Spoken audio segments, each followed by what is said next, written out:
आचार्य जी, मैं इनको भाई जी भी बोलती हूँ क्योंकि सेंटर पर कई बार आपका आना होता है, कोई भी ऐसा प्रोग्राम होता है तो आप आते हैं, बहुत अच्छा लगता है। कितना अच्छा है आज आप यहाँ बैठकर सत्संग सुन रहे हैं, ये भी एक भाग्य की बात है, क्योंकि कहा जाता है बिनु सत्संग विवेक न होई, राम कृपा बिन सुलभ न सोई। बिना सत्संग के हमारा विवेक जागृत नहीं होता, क्योंकि जीवन को चलाने के लिए दो चीज़ों की आवश्यकता होती है, भावना और विवेक। कई बार हम खाली विवेक का यूज़ करते हैं, विवेक का इस्तेमाल करते हैं तो गलत डिसीज़न ले लेते हैं, और कई बार खाली भावनाओं में ही बह जाते हैं, तब भी हम धोखा खाते हैं। जैसे दुनिया में भी कई लोग कहते हैं कि मैं इमोशनल हो गई थी उस समय, तो इमोशनली कई बार हम गलत डिसीज़न ले लेते हैं। तो सत्संग से क्या फ़ायदा होता है? सत्संग से हमारा विवेक जागृत होता है, और जब विवेक हमारा जागृत होता है तो हम विवेक और भावनाएं दोनों का इस्तेमाल कर सकते हैं। तो इसके लिए चाहिए अभ्यास। अभी हम सुन रहे थे आचार्य जी को, बहुत सुंदर और सरल स्पष्ट शब्दों में आप सुना रहे थे कि मैं की बलि चढ़ाना कितना ज़रूरी है। आज हम सवेरे से लेकर रात तक कितनी बार मैं शब्द का प्रयोग करते होंगे, और जितनी बार हम ये मैं और मेरा शब्द बोलते हैं, हम पकड़ते हैं, होल्ड करते हैं, और जितना जितना मैं करते जाएंगे, आप खुद अनुभवी हैं, आप भारी होते जाएंगे। जितनी बार मैं, तो आज इस सत्संग में मैं की बलि चढ़ा कर जाएंगे।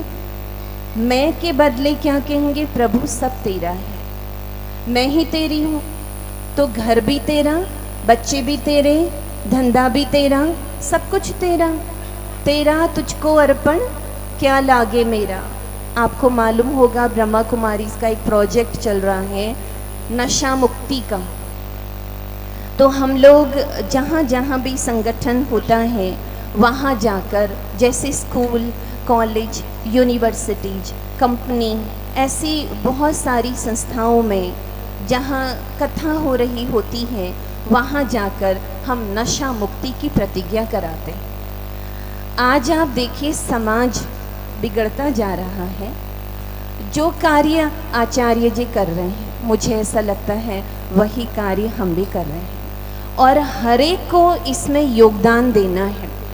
कहते हैं कि राम जी ने बानर सेना ली, और राम जी ने उस बानर सेना से क्या किया? रावण को मार दिया।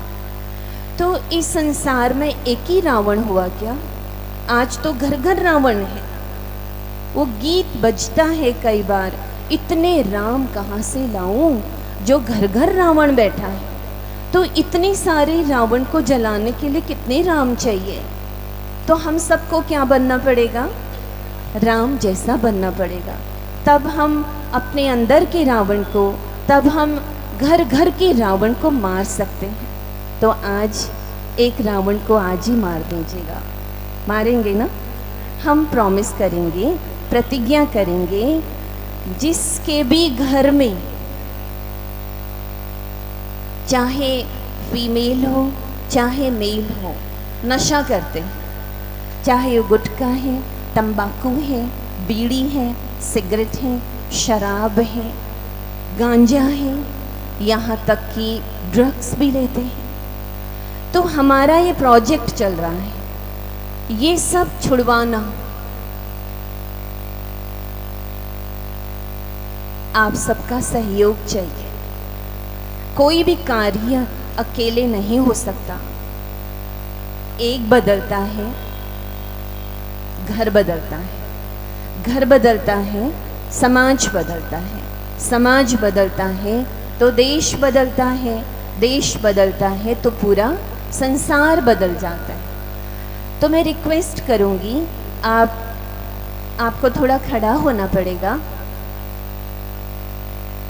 सभी खड़े हो जाएंगे और जो मैं बोलूँगी उसको आप दोहराएंगे।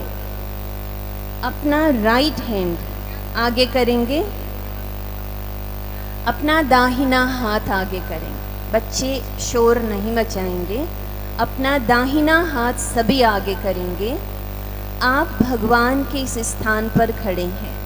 आचार्य जी हम सबके सम्मुख बैठे हैं गद्दी में, तो सभी भगवान के समक्ष, आचार्य जी के समक्ष आज आप ये प्रतिज्ञा करेंगे। जैसा मैं बोलूँगी आप उसको दोहराएंगे। मैं किसी भी प्रकार के नशे से स्वयं को दूर रखूंगी। मैं स्वस्थ, मूल्यनिष्ठ, सकारात्मक जीवन शैली अपनाने के निरंतर प्रयास करूंगी।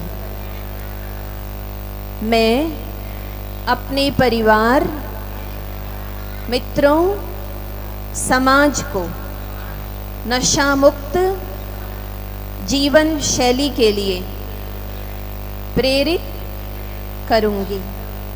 मैं अपने तन, मन, समय, शक्तियों का सदुपयोग करूंगी।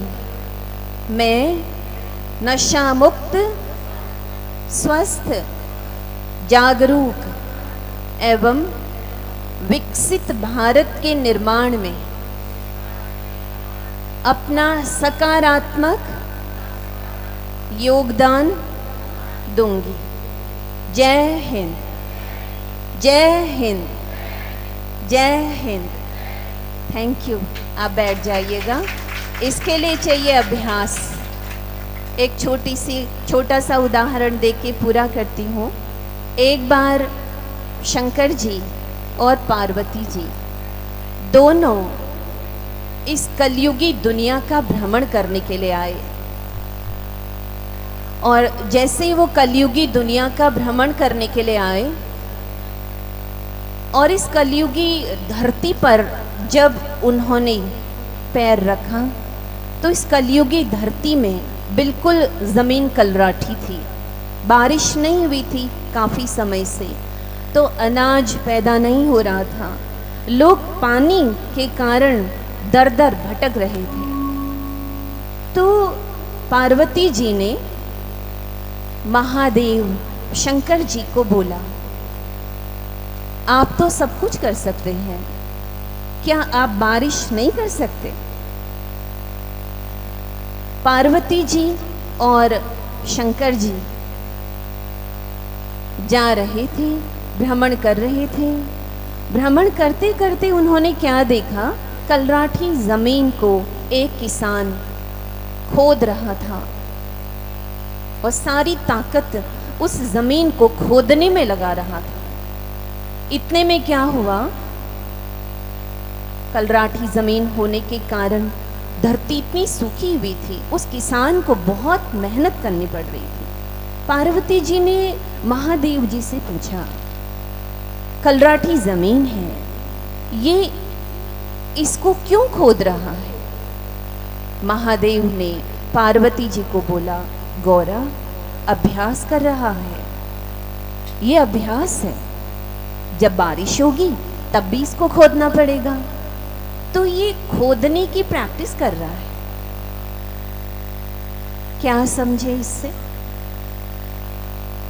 हमें कुछ भी अच्छा कार्य अगर शुरू करना है तो उसके लिए क्या चाहिए? अभ्यास। तो आज से अच्छा सोचने का, अच्छा बोलने का, अच्छा करने का ये अभ्यास करना है। अपनी वाणी को विराम देती हूँ। ओम शांति। Thank you. आचार्य जी को हम राखी बांधेंगे। अभी हम शिव बाबा के यादगार की राखी लाए हैं। आप ये बहुत भावपूर्ण दृश्य देखेंगे, कैसे एक स्पिरिचुअल बहन स्पिरिचुअल भाई को राखी बांध रही। ठीक है, थैंक यू।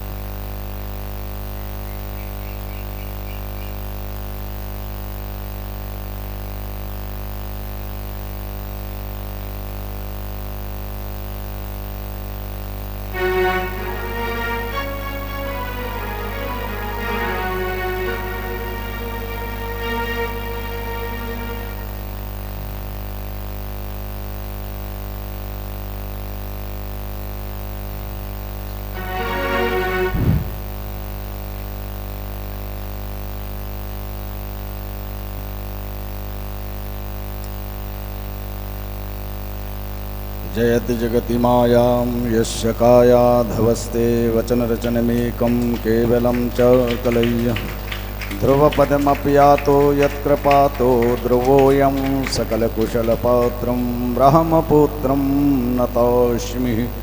येन बद्धो बलिराजा दानवेन्द्रो महाबला तेन त्वामि बध्नामि रक्षेमाचलमाचलः। विद्यावन्तं यशस्वन्तं लक्ष्मीवन्तं जनं कुरु। रूपं देहि जयं देहि यशो देहि दुषो जहि।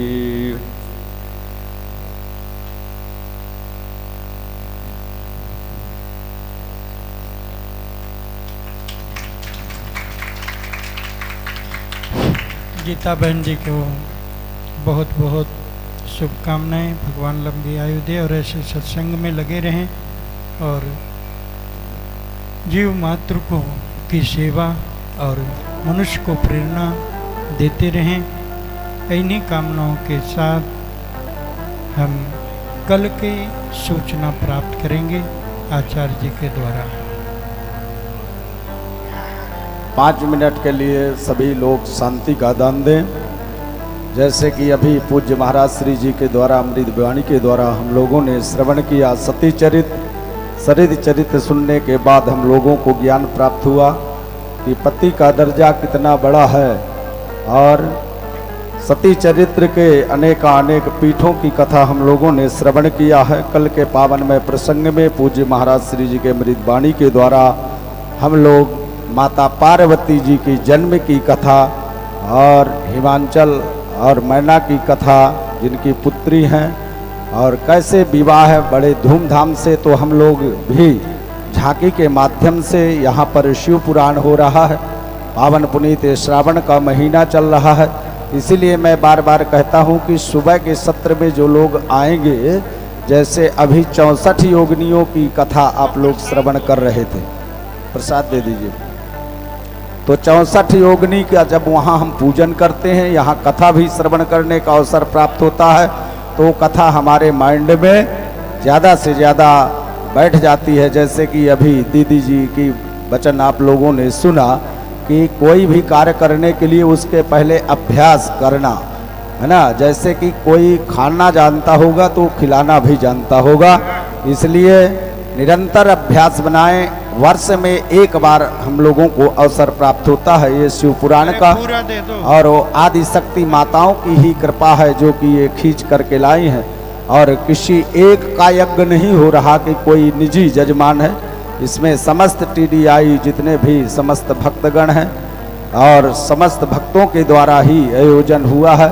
कुछ दाताओं ने अपना श्रेय यहाँ पर प्रदान किया है, जो कि यहाँ के ब्राह्मणों की दक्षिणा आदि के लिए मनदीप मलिक जी इन्होंने 501 रुपये का योगदान दिया है और रिद्धिमा जी इन्होंने 510 रुपये का अपना योगदान इस यज्ञ में दिया है। उनके लिए जोरदार तालियों से स्वागत अभिनंदन करें। और हमारे मिस्टर अनिल भरद्वाज जी और मिस्टर